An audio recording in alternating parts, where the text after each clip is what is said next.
Hello. He- Hello, everyone. Welcome to Tea Talks. Today we have with us Sriraksha V Srivastav, Vatsav, uh, and she is a litigation associate with CLPR. And welcome, Sriraksha, to our Tea Talks. Thank you for the welcome, Nesara. Really glad to be here. I would like to thank Paras and everyone who was coordinating with me to make this happen. Yeah, looking forward to this session. Thank you. Thank you very much for joining us. And for our audience, can you please introduce yourself?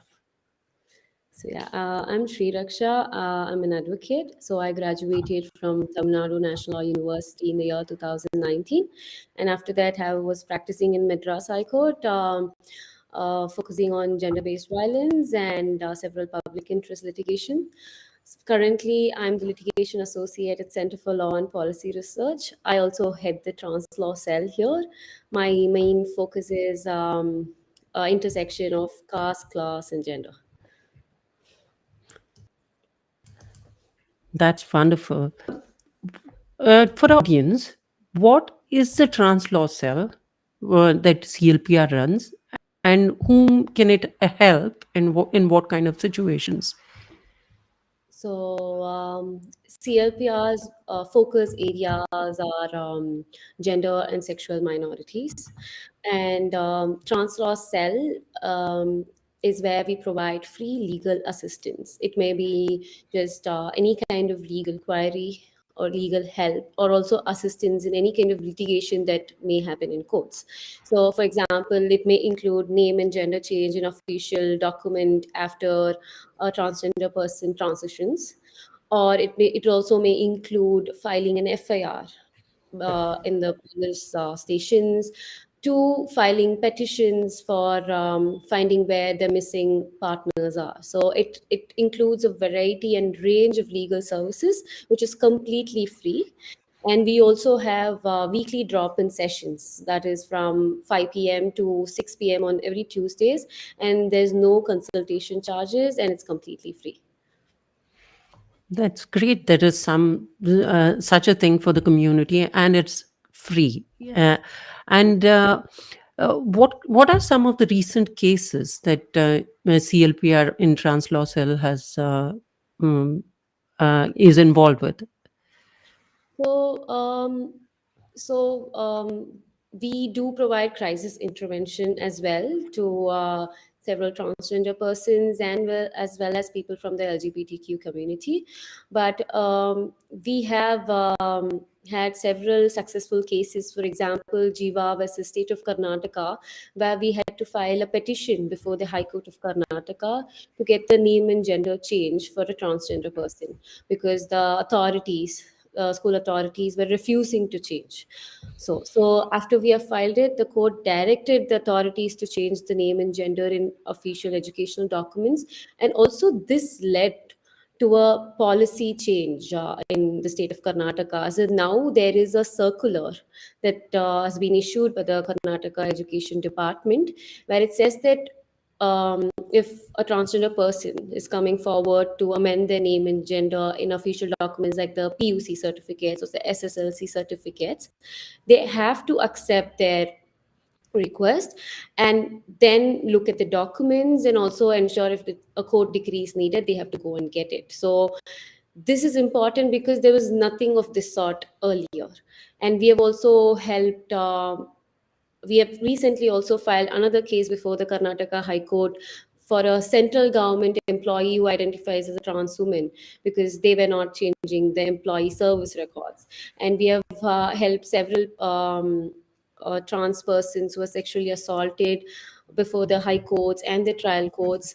And we have even sent legal notices to house owners who are not giving back security deposits only based on their gender identity, and so on and so forth. So these are some of the cases that CLPR has taken up and try to bring about a change within the community and help have access to justice for the community.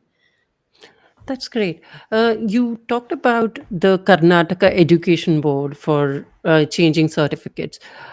So, right now, with the victory that you've had, Is it easy, or how does the process work? Do people still have to go to court, or they can just go with their transgender ID or whatever gender change document they have to the university? So, before I answer that question, I would like to just give a small legal background about trans rights and the law that's prevailing in India right now, so that there is a holistic understanding of what needs to be done. So, as you might know, and also for people who might not know, in 2014, the Supreme Court delivered the Nalsa judgment. It's a very monumental judgment for trans right, because it was the first time the Supreme Court of India legally recognized transgender persons as those who have equal protection of law, equality before law, and also have all kinds of fundamental rights that were available to every person in the country. So that led to a series of changes in the law. And the Supreme Court also directed the state and central government to have reservation for transgender persons and legally recognize them in institutions, as well as provide other kind of benefits, welfare schemes, health schemes, so on. So this led to the Transgender Persons Protection of Rights Act 2019. So the law that now governs trans rights is the Trans Act, or 3G Act of 2019, and it also comes with its rules, which was enacted in 2020. So this is where we go to now know about what the prevailing rights for transgender persons are. So under the TG Act of 2019, there is a two-step process to get a TG ID card. So if you see the act has its problems on its own, but I would just give a brief overview of what the act is and what you need to do to get the TG card, and why do you need to get a TG card. So, firstly, the act does recognize the fundamental right of self determination, and then goes on to say that the transgender person shall possess a certificate of identity, that is the TG card here. And then, if you want to recognize yourself as a binary gender, either male or female, then you have to apply for a revised certificate. So, first, you have to identify yourself as a transgender person by filing a self sworn affidavit and file it before the district magistrate.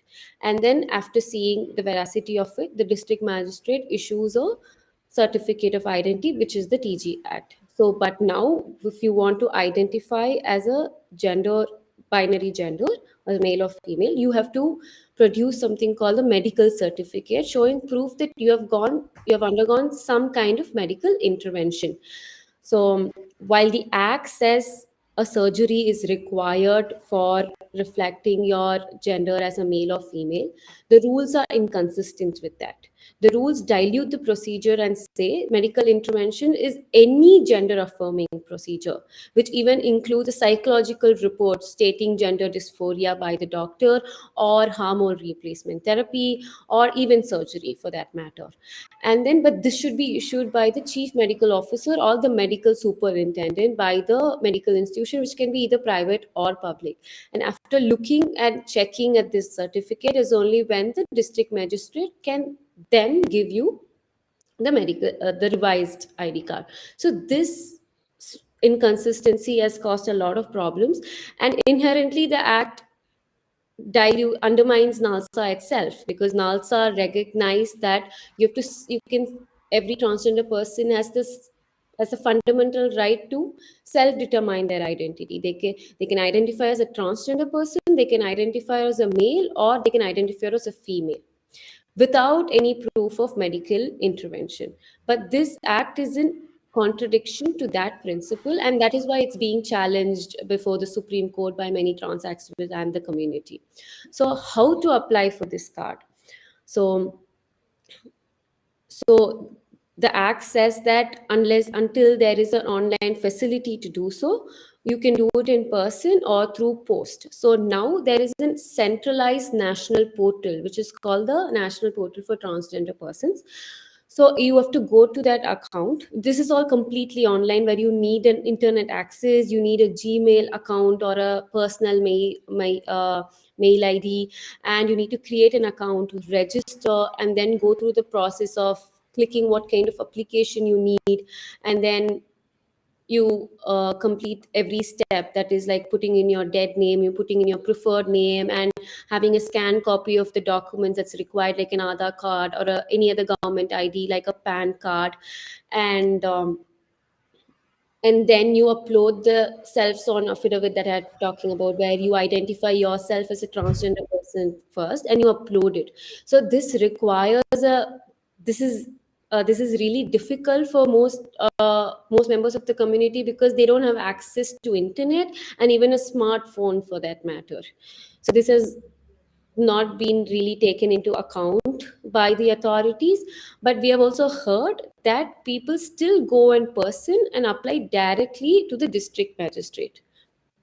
So the portal, what it does is it centralizes the process, and it just then forwards to the concerned district magistrate. So who is this district magistrate?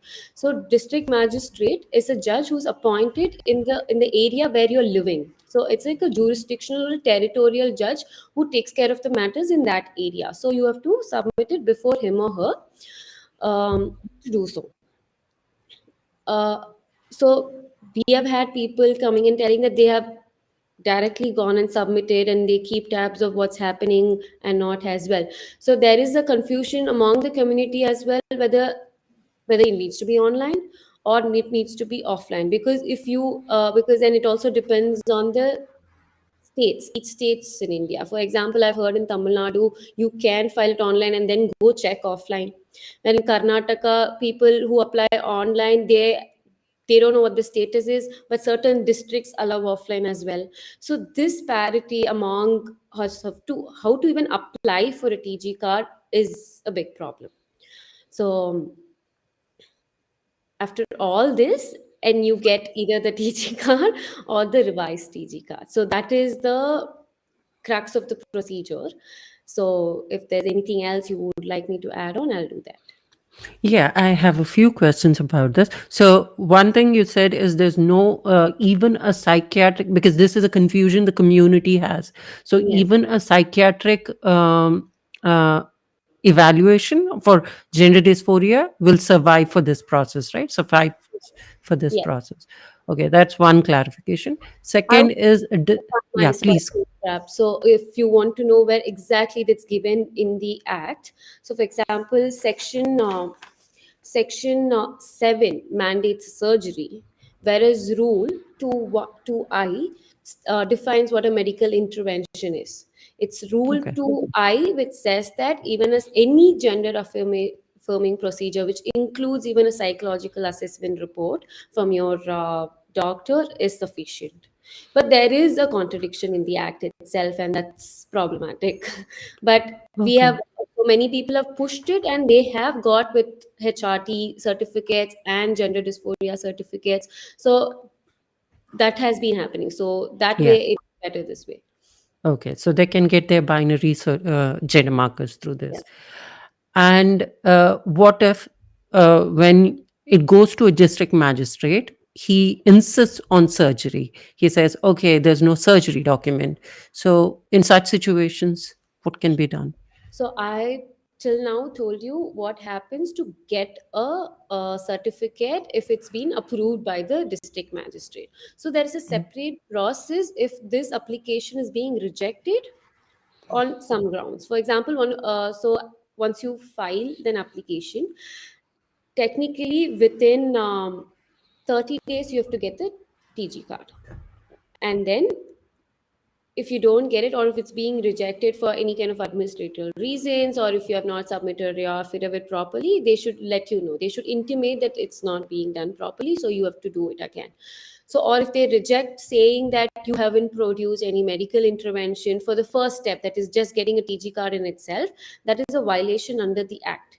You can either go for a review before the same district magistrate and say that, listen, this is what the act says, I have produced the affidavit in accordance with the rules and how it should be done. I put in all my details, but still it's being refused, and I don't think this is right. So you give the card to me again. They will look into it, and if everything is in order, they can give it to you. And if it's not being done, you have another alternate remedy, that is the appeal, saying that I have been refused the ID card for so and so reasons, but it is not right and it's not in accordance with the act. So, for example, for several of our clients, even recently, one of our clients and was rejected. Like they had applied for a revised TG card where the gender marker needs to be female, but it was rejected on the basis that they had submitted the HRT certificate by the medical officer and everything was in order, but they had rejected it saying you didn't undergo surgery. So we had to file an appeal before the appellate authority in each state. So this has to be notified by the government themselves. So in this case, it was the district collector in the capital of the state. So we had to file an appeal saying that, listen, even though the act says this, Rule 2I does say any medical intervention, and the rules for providing a change in the gender marker in the TG card itself says any medical intervention only. So after going through the appeal, they had a hearing, and after that, they have now been directed to give a revised TG card. So that's how Okay. the process is. And the appeal process, for the appeal process, they'll have to come to trans law cell, or they can do it through any lawyer. You can do it through any lawyer, but transfer cell would be more than happy to help any member of the community. So, but it's just that you have to just file an appeal saying that it was rejected on these grounds, and Yeah. but the law says this, so it is a violation and it's illegal. So please issue me uh, revised TG card. So that's like the minimal format that any lawyer or even transgender persons can use. So the act doesn't mandate that you have to come with a lawyer. It's something that you yourself can do. It will be filed by the applicant themselves. It's just as lawyers, we can just help them put the grounds together and make a good case for them so that it doesn't get rejected. Because the problem is, even these authorities who issue these cards, including the district magistrate or the appellate authorities or the medical officers, sometimes do not know what the law is. They Yeah. this act in itself is very fresh, and it's like it's not been implemented properly or enacted properly in any of the states, and the contradictions in the act also make it very difficult. Yeah. Yeah.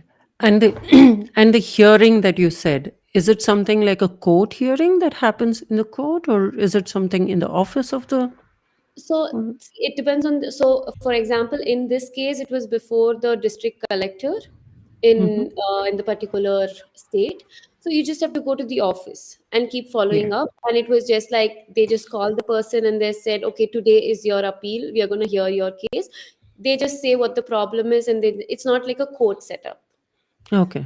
There's no hearing, it's not like you versus judge or anything like that. It's just an authority who is overseeing if there was a mistake made by the district magistrate. It's like a relief system that is being brought up in the act. So you have to have some kind of recourse if something goes wrong with the authority who's issuing it. So it is not like you need to really know the law, or you need to argue, or you need to plead, but it would be helpful if you do have understanding of the TG Act in the whole, and also have your medical documents, both photocopies and the original, and also have NALSA with you, also have the TG Act and the rules with you. This will ensure that even the person who's issuing the cards are well aware of the basic laws which governs trans rights. Okay. Please excuse me because I'm going again and again on the same topic, because I think that's a very important topic for a lot of people and there's a lot of confusion around. So, the appeal. So, where does one do this appeal? To the same magistrate or to some other office? So so if you read the TG Act, Mm-hmm. it is left to each government to bring up and notify who this authority is. So, for example, in Gujarat, it can be the social defense department Mm-hmm. who's the chief secretary of that to take this appeal. In Tamil Nadu, it can be someone else. So you would have to do a basic research and check on who you should file this appeal against. So, for example, that's what we did in Gujarat. So we first it was the district magistrate. So when it has was rejected and it came online, that was rejected because a sex reassignment surgery was not done. So we had to look up in notification saying who has been notified and who has been assigned to take the appeals up, and then we reach out and then we draft the appeal and ask the transgender person to go and appeal there. So it is just not a list of officers, okay, these are the people in India taking care of the appeals. You would have to check every state as to where the appeal is going to, and the sad part is most of the states have not notified this. Okay. So that is also a problem. So most of the and another limitation of the act is that while the review needs to be disposed within the appeal review needs to be disposed within 90 days, the appeal does not have a timeline as to when the appeal needs to be disposed. So there are these small problems and limitation which will have great repercussions and even getting a TG card. Yeah. Yeah. And for our audience again, who is a district magistrate and where does he usually sit? So a district magistrate is a judge, so who sits in a court. So under the TG Act, the concerned district magistrate for one person will be where they are presently residing. For example, if I am living in Alsur in Bangalore, so for in that territorial jurisdiction, for example, Alsur and Savaji Nagar and Infantry Road will all be clubbed under one judge. So that judge will take care of all the applications that's coming to him. So you would have to look at the police limits as well to determine which district magistrate you can approach. So generally, if you go to a court and say, okay, I am from this area, which court should I go to, or which district magistrate should I ask help for, they will let you know. But also you can also simultaneously apply it online, and because that will directly be sent to the district magistrate. But Okay. we have had people who's doing both, who have done offline as well as online, who has done only offline by knowing where to go and who to approach by asking the court officers there and the judges there. So it is all ad hoc and it is all like going and figuring out how to get it done, because there is no concrete system in place, even though there is a special legislation that has been enacted for this specific purpose. Yeah. So, coming back to our original question. So, right now, with a transgender ID card, can I change my educational certificates? And what else can I do with it? Yes, so the act does give every person who has gotten a TG card under the act to officially change their name and gender in all documents. So if the act even has an illustrative list of documents, it starts from birth name, even gas connection, to even passport. So having a TG card does help you get every official document of yours changed. So you can go forward and change it. The relevant section, if anyone would like to know, is section 6 clause 2. So that's where you look at, and at the in the rules there is a separate illustrative list that's there. Okay, thank you very much. So, right now, there's also something called as gazette notification procedure for changing the name and gender. Is that still valid? And if I've got my name change previously in gazette notification, do I still have to do the TG ID card? So the TG Act came into force only in 2019. So people who have changed their name and gender prior to this act need not file an application under this act to get the TG card or even change their name and gender. But though after the act has come in, that is after 2019, I would say one can still change the name and gender through the gazette notification method, because for example for state and central government employees, gazette notification is still mandatory to change their name in employee service records. For example, even Aadhaar rules says that, even other rules for anyone for that matter, if even if a cis-het person wants to change a name, they would have to submit a gazette notification for changing their name. So the gazette notification method as well as the method under the by procuring a TG card run parallelly, and you can still change your name using a gazette method. But um, yeah, you can do both. Yeah, yeah. And uh, what about all the affirmative actions that may come in future? Will I still get it without a TG card and only a gazette notification? So the recent trend that we have been seeing is that many state governments are starting to give reservations for transgender persons, or like call for applications for public posts, or give any kind of, for example, even COVID relief cash funds. So there were several schemes that's been coming across, and most government are insisting on a transgender identity card. So it is much easier to avail these benefits and welfare schemes if you do have a TG card. And we are under the impression that it will be mandated soon, even though there is no explicit mandate in the act itself that you need to have a TG card under this act to get any kind of affirmative action or benefits or welfare schemes from the state. It is a growing trend, and it is with which they feel that the benefit can be conferred to the transgender person. So it would be better to have a transgender identity card, but that does not uh, if you feel like you're not comfortable. So many people from the transgender community are not comfortable with the two-step process that I had told you about earlier, where you Yeah. need to show your medical proof to even avail the revised transgender identity card. So they feel like, okay, I don't really want to go through that process, that violative process. So, but it is going to be a mandate, is what we are gathering from what we are seeing. Okay. So the transgender ID card is going to be a mandate, not the surgical process. Yes, so most of the welfare schemes and Mhm. the affirmative action has a growing trend of insisting on having proof of a TG card to avail any of those benefits.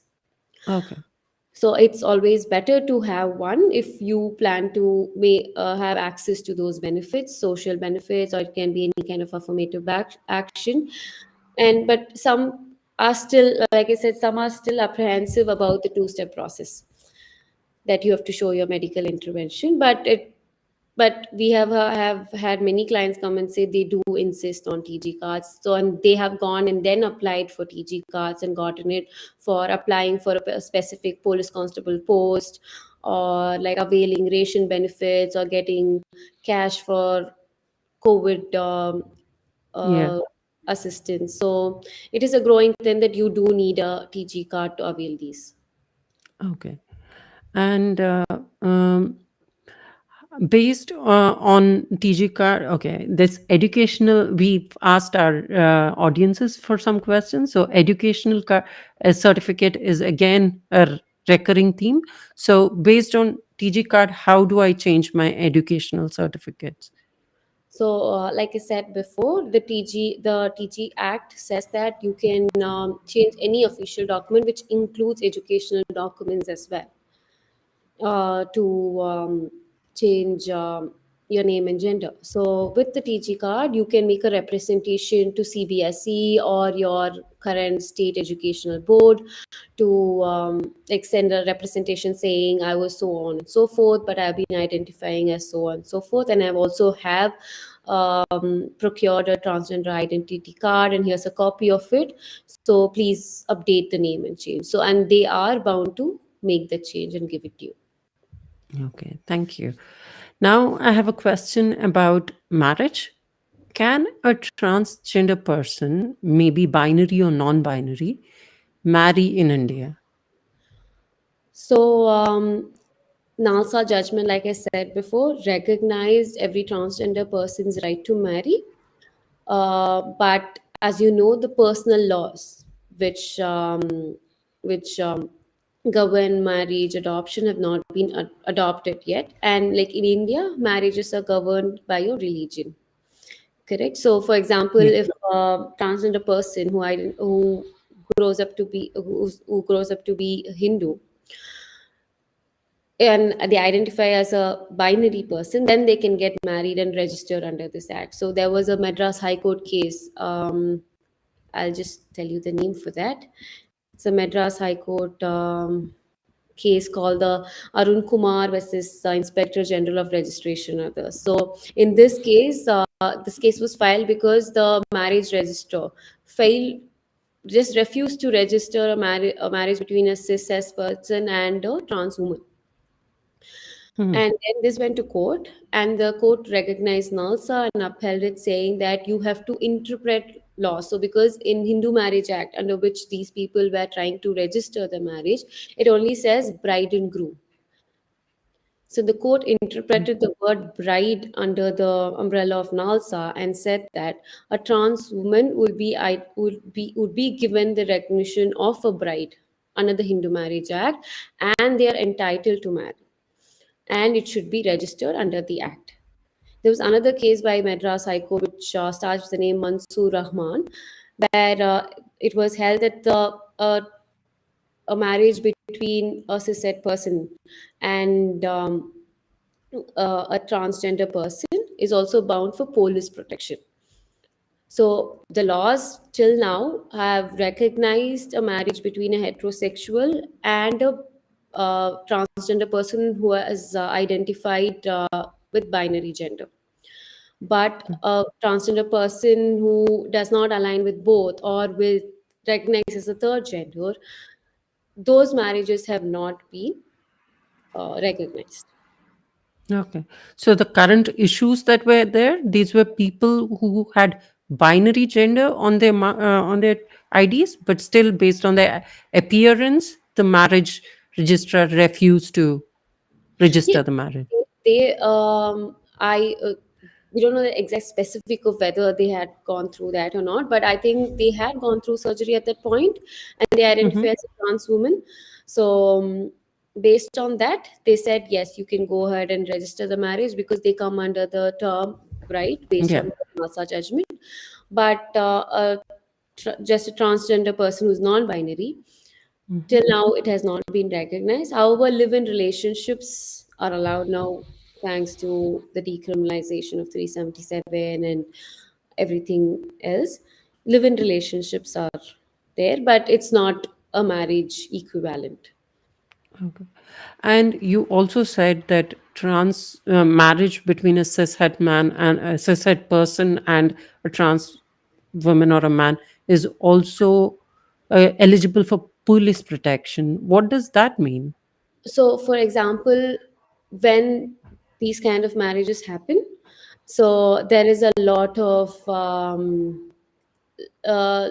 agitation from communities, right? Either from the families or just the communities, or um, so usually there are threats saying that these marriages should not happen, and if you do it, there are like which might even lead to honor crimes at some point. So this was really taken into account by one of from by the Madras High Court, and said that they are even entitled to police protection, leave alone the right to marry. Okay, all right. So that's really good to know. And can a transgender person legally adopt a child in India? So once again, that's the problem is NALSA has covered all of these, and it has recognized and upheld the rights of transgender persons, from right to marry, right to adopt, right to purchase properties, right to parental inheritance, and everything. But the personal laws in India are often governed based on the religion. and not based on gender as such. So none of these personal laws have been amended. For example, for Hindus, the law that governs adoption is the Hindu Adoption and Maintenance Act. So the conditions under that act is that only a Hindu male or a Hindu female can adopt. So now, if a person identifies again as a binary gender, then they are entitled for adoption. But if it's non-binary and they identify as a third gender, then there is no scope for adoption as such, as how the law stands. But there is another set of rules that govern adoption, which is the Juvenile Justice Act. There as well, again, it's a single male or a single female. So once again, the differentiation between a non-binary transgender person and a binary transgender person kicks in. Yeah. So it is always favorable for a person who identifies as some gender rather than non-binary or a transgender person. So only if you identify as a binary transgender person, you're entitled to marriage, you're entitled to adoption. So that's where the law stands now. And there are certain recommendations that have come up saying that the entire adoption law must be harmonized and regulated so that persons from the LGBTQ community can adopt. But let's see when that happens. Yeah. Okay. So, in again, marriage setup, if I'm in a heterosexual marriage, and one of the person in a heterosexual marriage decides to transition and also legally change their markers, will their marriage still be valid? So the marriage will still be valid until the documents are changed. But most people in this kind of situation, they either prefer a divorce or like be as friends or partners, or just move on with life without going through the process of to see whether their marriage is still legal or not. But yes, so that's like the short version of the answer to that. Okay. But until their legal documents are changed, they would still be on paper legally married. Okay. The moment they go for TG card or something like that, that would disrupt the Yes. Yeah. marriage. Okay. Yeah, I think that's a very complicated thing because they have not divorced, but the marriage is not valid yet. Yeah. Yeah. Yeah. All right. And there's a lot of these days, there's a lot of experimental or discounted surgeries performed by doctors on trans people. Uh, and sometimes it's just to hone their skills or try a new technique, etc. So, if at all, I've seen a lot of times people go through such surgeries and the post op care is just not there. And I've heard people, the doctor just stop receiving their calls. And the person lives with a deformity. And what kind of, is there any legal recourse this person can take in such scenarios against the doctor, though Yes. it was free? Yes, absolutely. So as they can always opt for and file a case for medical negligence before the Mhm. courts. They can also like claim for compensation before the Consumer Protection Act, and also even file a complaint under the Transgender Protection Act now. Okay. So they do have every avenue to go and complain for any kind of negligence that's been um, taken by the doctors. And they can also prefer a police complaint. They can also prefer a complaint before the Consumer Forums Act, because Consumer Protection Act covers medical professionals as well. And if the service is deficient, in this case, if the surgery is not proper and they have had severe side effects because of their, or that they have, like you said, they live with deformity, they can always go forward and file a claim. And can trans law cell help them with such issues? Yes, absolutely. Like I have said before, we do offer any kind of legal service, which may even include filing cases before courts, filing claims before consumer protection forums. So, yes, absolutely. And for the trans law cell to seek help from trans law cell, do they have to be around Karnataka, or is there? No, so we extend our services across India. So, but for example, if you are in Delhi, so and we would first do an online consultation or just give us a phone call, and we will ask you what the issue is, and like we will ask you to send you documents so that we know what exactly the issue is and what kind of legal advice we can give you, because not every case might require you to knock the doors of the court. So depending on all that, we will then advise whether you need to file a representation or a complaint before the police, or like go to a certain government authority for some kind of relief, or go to court directly. So depending on all this, we can draft what's necessary, or like we can help you write a complaint, or we can help you file a case. Like we might be in Bangalore, but we will be in constant touch with you, and if we have local lawyers in Delhi who can help you physically go and file the case, we would do that, and we can even argue for you in cases. So it is an entire range of legal services that we are providing right now. Okay. Coming back to these botched up surgery part, so usually during these surgeries, these experimental or skill honing surgeries, there's also some consent form that is taken from the patient that the doctor is not responsible for anything that can go wrong. What about the validity of such consent or signatures that are taken? Will they be of any problem if such?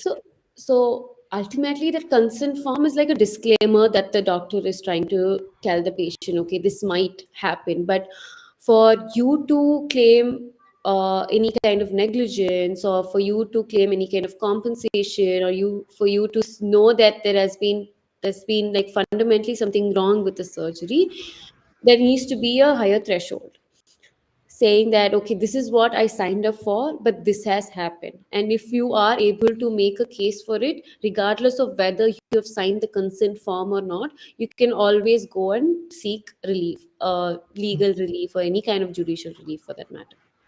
Okay. Even though in that consent form it was mentioned that it was an experimental surgery, etc., you can still seek relief. Yes, you can. And if it had direct and direct visible, like I'm just giving you an example, like if it had direct effect on your physical or mental health, and you know that there's a correlation between what the doctor has done and why it's happening, yes, you can definitely press for it. Okay, thank you. That's a very important question because I know a lot of trans people who've been through such things personally, and also it's debilitating sometimes these procedures. So I think it's a very important. Uh, Because under even in uh, the Trans Act, you cannot. It also says that you cannot be discriminated on any grounds, and you cannot be treated unfairly, and you have every recourse for any kind of medical help or schemes by the government themselves. So that being the case, I don't see just a consent form being a bar for going and seeking relief. okay. We have a question from our audience. So it was like, it is, I ran out from my family long back when I was 13 years old. Now I'm 39 years old. I do not have any old ID proofs. Can I still claim my parental inheritance? What can I do if my siblings deny it for me? So these are instances where you can always, like I said before, transgender persons are entitled to every bit of parental inheritance that they inherit. So you can go to civil court and file a case asking for a declaration of title for that particular property, or even partition if that has happened. And in cases where there is absolutely no proof that you belong to the family or you come from that lineage, sometimes there's even DNA tests that is being recommended by the courts. So I would suggest you can go ahead and file a case in the city civil courts where the property lies, and that's how you go and seek recourse in these kind of cases. Okay. And in a lot of such cases, what I've also heard is that their families declare them dead.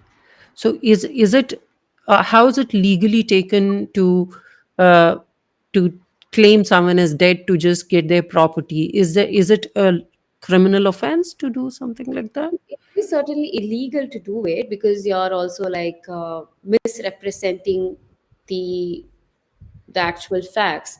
So you can once again like even file a complaint before the before the police, and also you can also go to the civil courts to to enforce your right over the property, saying that this has happened and I was the legal heir and I have identified myself as so on and so forth, and also says this. However, they have sold the property or have they have partitioned the properties among themselves by stating that I was dead, which is untrue.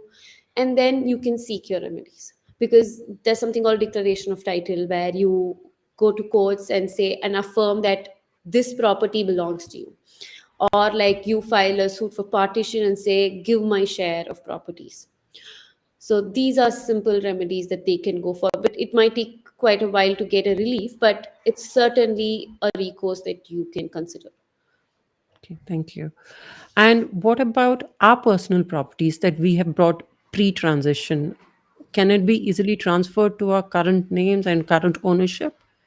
Is it something that even the Transgender Persons Protection Act talks about, that came out in 2019? So there's an explicit section with this section 3 subclause G, which says that you cannot deny any kind of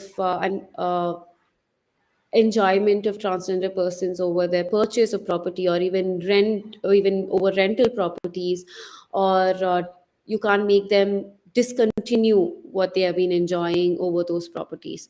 So if you might have bought a property before transitioning, and after transitioning you might want to change it in your name, so through the TG Act or through the Gazette method, you can officially change your name and gender, and then go to the sub registrar's office and amend the sale registration deed, or like the patta records in the registration registrar's office. So that is the way how you still have rights over your properties. Okay, thank you. I have a question about child custody. So, if will a trans man lose his children custody to his children if his husband, if his previous husband uh, divorces him based on his transition? So there are two ways to go about it. So sometimes the separation between the couple is amicable, whereas the other partner also understands what's happening and they agree to sign something called the co-parenting plan. Like they might separate or they might be together, but they sign something called the co-parenting plan, where they list saying that both um, so and me still have custody over the child, and they have visitation rights. Like during winters they'll stay with me, during summer vacation they'll stay with them, and we'll have access throughout the year by meeting them during the weekend. So they write out a fully planned chart through the year and rights and responsibilities of each parent. This is some way through which you can still have custody and access to your child even though you have transitioned. The second way is when the divorce is not amicable, or there's a lot of agitation or like anger between people, and they don't come to a consensus as to how to share custody between the kids. So this way you can still go and file a case and a guardianship and a custody case in the family court or the relevant district court, or even sometimes the high courts, to say that regardless of the transition you have still given birth, or you're still the parent of the child. And this is something you can push for. I personally have not uh, come on like fought for these cases, but this is something you still have legal recourse to. Okay, someone who's a birth giver Yes, has enough rights on the yes, child too. yes. Yeah. All right. So, a lot of times we use previous legal cases to convince our local judges. How can we use such previous cases that are there for transgender people to make our local judges understand? Yeah, for example, like I was talking about Jiva at the start of this session, right?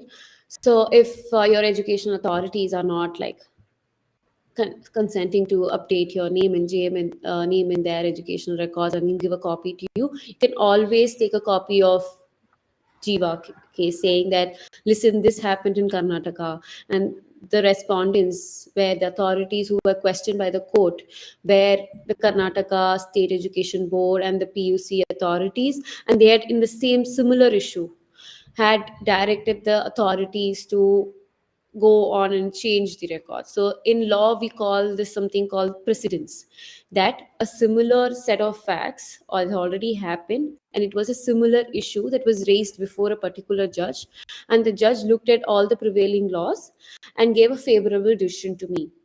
And this is something that you also should do, because that's what the law is right now after this judgment. So you can do that by even taking NALSA, because even NALSA is something that is like fundamental to the entire trans rights and the law right now in India.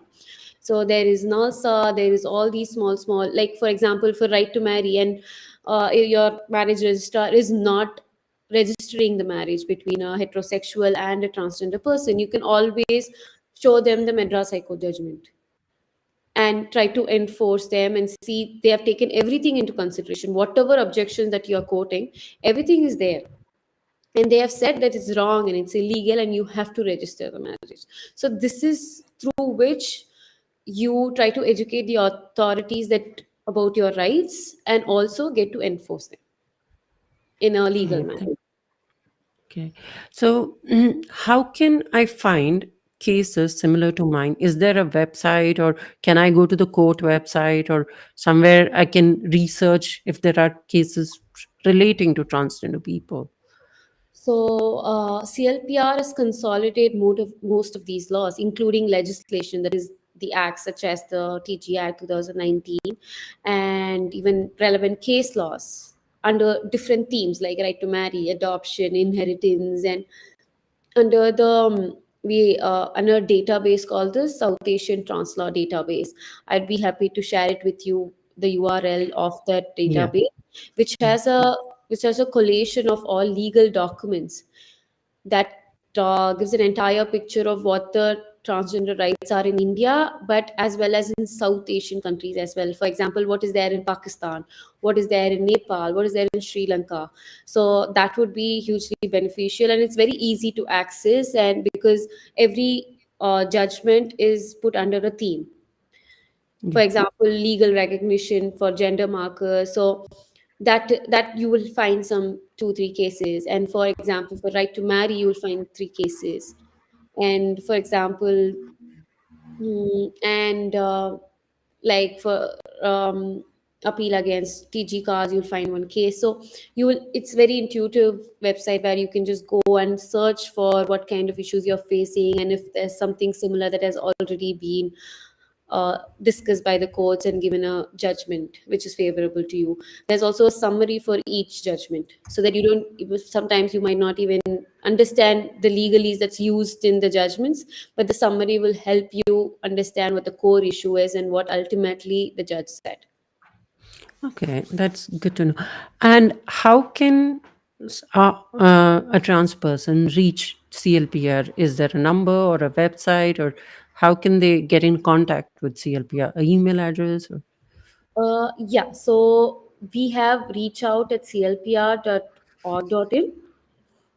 So that is where most of our translaw clients reach us. And we also have an official number that you can find in the website of clpr.org.in. These are 2 ways that you can reach out to us. And and you can drop in weekly every Tuesday from 5 p.m. to 6 p.m. So the offline method is also available. So these are some of the ways that you can reach us.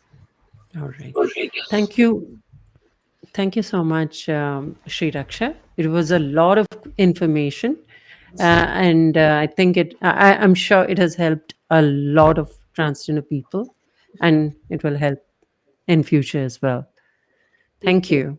Thank you so much for having me here. And if you do have any follow up questions, you can reach out to me at sriraksha.v@clpr.org.in, or our social media handles, CLPR underscore trust, or to reach out at clpr.org.in as well. So we'll be happy to answer any of your questions, or like conduct any kind of legal Q&A like how it was done here, and looking forward to such more talks.